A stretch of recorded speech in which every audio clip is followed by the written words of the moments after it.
ఈరోజు నేను veg veg pulao rice veg ఈరోజు నేను వెజిటేబుల్ రైస్ తయారు చేస్తున్నాను.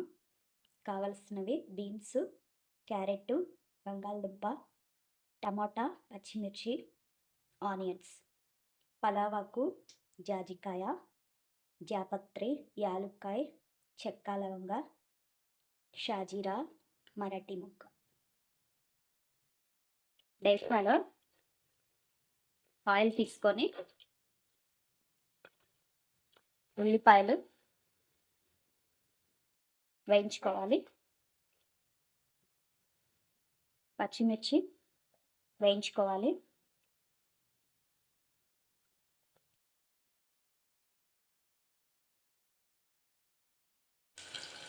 ఇప్పుడు అల్లం వెల్లుల్లి పేస్ట్ వేయించుకోవాలి పచ్చివాసన పోయేదాకా.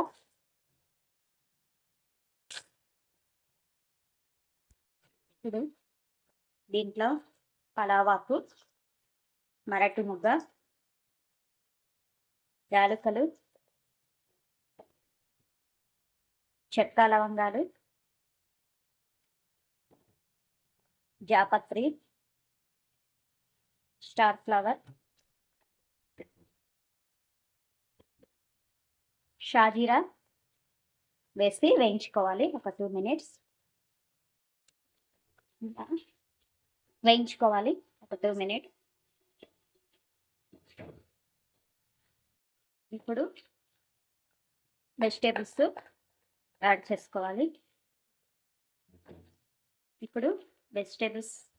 చేసుకోవాలి. టమాటాలు యాడ్ చేసుకోవాలి, బంగాళదుంప, బీన్స్, క్యారెట్ వేసి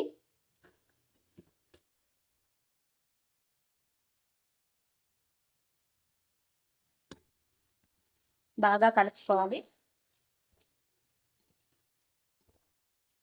బాగా ఒక 5 minutes వేయించుకోవాలి.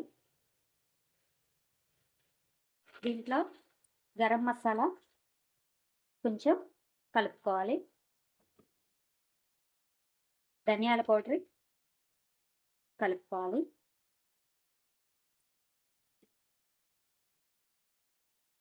రుచికి సరిపడా సాల్ట్ యాడ్ చేసుకొని ఉడికించుకోవాలి. ముందుగా నానబెట్టుకున్న రైస్ యాడ్ చేసుకోవాలి. ఒక 1/2 hour పాటు రైస్ని నానబెట్టుకోవాలి. అవి యాడ్ చేసుకున్నాను. రైస్ ఇలా ముందే యాడ్ చేసుకోవడం వల్ల పొడి పొడిగా ఉంటుంది రైస్.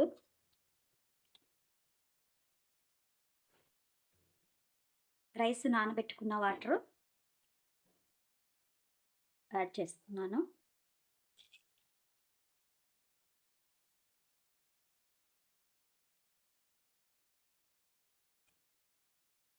నానబెట్టిన రైస్ యాడ్ చేస్తాను. ముందు వాటర్ పక్కకు తీసుకున్నాం, ఆ వాటర్ ఇప్పుడు యాడ్ చేస్తాను.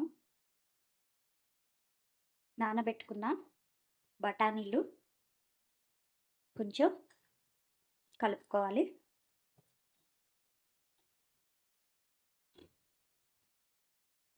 సరిపడా వాటర్ పోసి ఇలా ఉడికించుకోవాలి రైస్ను.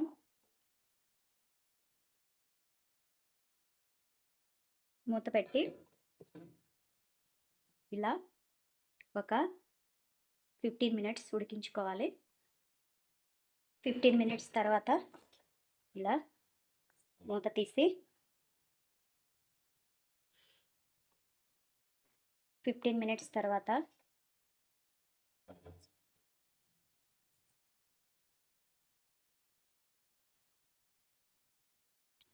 వేడివేడిగా వెజిటేబుల్ రైస్ రెడీ అయింది.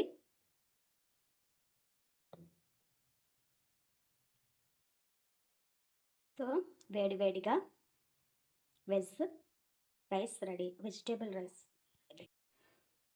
వేడివేడిగా వెజిటేబుల్ రైస్ రెడీ అయింది. దీనిలోనికి పెరుగు చట్నీ తీసుకొని వేడివేడిగా వెజిటేబుల్ రైస్ రెడీ అయింది. కొత్తిమీర పుదీనా గార్నిష్ చేసుకోవాలి. సో ఇది ఈరోజు నేను తయారు చేసిన వెజిటేబుల్ రైస్. దీనిలోనికి పెరుగు చట్నీ వేసుకొని తింటే చాలా బాగుంటుంది. ఈ రెసిపీ బ్రేక్ఫాస్ట్గా కూడా చేసుకోవచ్చు. అలాగే లంచ్ బాక్స్లో కూడా ఈ వెజిటేబుల్ రైస్ చేసుకోవచ్చు. ఈ రెసిపీ కనుక మీకు నచ్చితే లైక్ చేయండి, నా ఛానల్ని సబ్స్క్రైబ్ చేయండి. Thanks for watching.